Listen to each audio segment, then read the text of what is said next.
یو ورور سوال کړی دی وایي درې وروڼه زموږ په علاقه کې هغه وتي وو د سیند طرف ته چې میان نیسو د شپې او سهار ته نږدې د باران د ډېروالي د لاسه او سیند راوتی دوی ګډوډ شوي دي نو دا دوه د هغوی هېڅ پته نه لګي مړه دي ژوندي دي اوبه وړي دي هغه یو چې دغه ژوندی راغلی دغه یو ژوندی راغلی او دوه مړه دي ورک دي داسې خو څوک نشي ویلی چې مړه دي که نه ویلی شو چې مړه دي نشي ویلی ورک دي سوال دا دی چې هغوی کې د دې یو واده شتي زنانې ده نو هغه تپوس د عدت په باره کې کوي چې دا عدت د خاوند په مرګ باندې چې زنانه تېروي دا به د کوم وخت نه شروع کوي سوال خو فایدهمند دی که نه نه دی او موږ دا مسله اورېدلې تاسو نه چې دا زنانه به صبر کوي 4 کاله د عمر رضیان فتوا نو اوس دا موږ ته پته نشتي چې 4 کاله بعد به دا عدت شروع کوي که د هغې نه مخکې او بل که په ده باندې غیبانه جنازه څوک کوي نو هغه به د کوم وخت نه کوي هرې مسلې ته زموږ ضرورت دی بعض راشي نه به کلمه موږ له هم راځي یوازې مسله د کلمې ده او که دې کلمه کې مې درنه تپوسونه وکړو که نه نو دې کلمه کې موږ ته ډېرې مسلې نه دي دین دا زموږ د ټولو دی دا یوازې د عالم او د مفتي او د مولا دین خو نه دی د هغه میراث دی یا ټیکۍ د دې اخیستې ده زه هم دا غواړم چې جنت ته لاړ شم ته هم دا غواړي چې جنت ته لاړ شي او عالم هم غواړي چې جنت ته لاړ شي جنت ته تلو لار دا دی چې موږ په دین باندې صحیح عمل وکړو او په دین باندې موږ د هغه وخته پورې صحیح عمل نشو کولی چې څو پورې موږ یې زده کړی دی دا مسلې چې کومې بیانېږي بیا د تا خبره کوم چې دا څه بل چا دپاره نه بیانېږي هم زموږ دا دین الله چا ته رالیږلی موږ ته یې رالیږلی زموږ دپاره رالیږلی عوامو او خواصو دپاره علماو او جاهلانو دپاره تور او سپین دپاره عرب او عجم دپاره ټولو دپاره داسې یو کس نشتي چې هغه دا خبره وکړي والعیاذ بالله چې نه جي موږ ته ضرورت نشته ضرورت لازم ده او موږ چې دا افسوس سره دا خبره کوو موږ چې څومره د جهالت کې پاتې شوي یو موږ دا معاشره د هغې یو وجه دا ده چې موږ کوشش د زده کړې نه دی کړی او دویمه دا هغه چا چې دین خو هغو کې اکثرو صحیح کوشش موږ ته د ښودنې نه دی کړی دواړه طرف ته مسله شته خو دا مسله راپېښېدی شي که نه شي اوس چې د حالات راغلي دي په دې بعضو علاقو کې سیلاب یا تندر د هغې د راسه ډېر خلک ورک دي که نه دي ورک دا دغې سره بلکل برابر ده دا مسله بیا د عدت مسله د جنازې مسله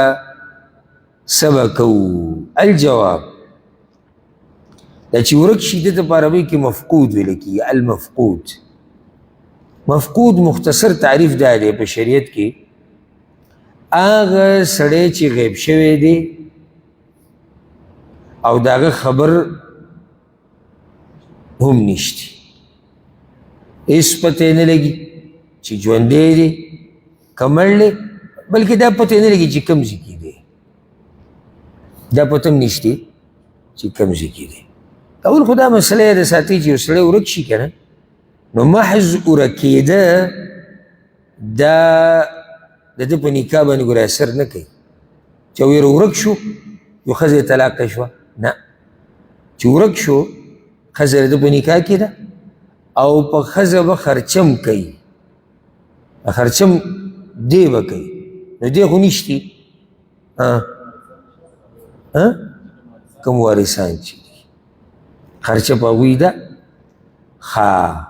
اوس داسې مسله لکه دا چې راشي ورک شوی دی هېڅ خبرې نشتي موږ به څه کوو ما دا خبره ذکر کړې وه چې دې کې بعضو علماو خو دا ویلي دي وي 100 کاله به انتظار کوي داسې یو بې دلیله خبره 100 کاله به دا انتظار کوي اوس یو زنانه د هغې 40 کاله عمر دی خاوند یې ورک شو 100 کاله چې انتظار وکړي نو څومره شو ټول عمر 130 د دې نه بعد وله بیا ته فتوا ورکوي چې اوس ته نکاح هم کولی شي 130 ته خو چې ورسي که دا انتهایی کمزورې فتوا ده د عمر بن خطاب رضی الله عنه ثابت دي چې دا خو حدیث مسلې راغلي هغه پکې 4 کاله ورکړي 4 کاله ځکه بعض علما وایي انتظار به 4 کاله کوي خو دې کې یو بله فتوا ده هغه زړه په ډېر مطمئن کېږي زما په خپل ځان زړه مطمئن دی چې عمر بن خطاب چې دا 4 کاله خاص کړي دا هغه یو اجتهاد کړی دی حالاتو ته یې کتلي دي یاره 4 کاله کې به معلومات وشي ځکه که چېرته دې کې محدود زمانه وی که نه نو هغه به موږ ته الله او د الله رسول ښوولی وی مطلب دا شو چې دا مسله د قاضي د اجتهاد سره تعلق ساتي قاضي د اجتهاد سره قاضي به حالات ته ګوري کیدای شي چاته 4 کاله ووایي او کیدای شي چاته 2 کاله ووایي او کیدای شي چاته 15 کاله ووایي دا ولې بدلیږي دا کلونه حالات ورته وګوري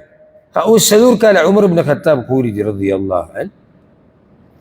زمونږ په زمانه کې لټون د هغې نه زیات او زر کیدای شي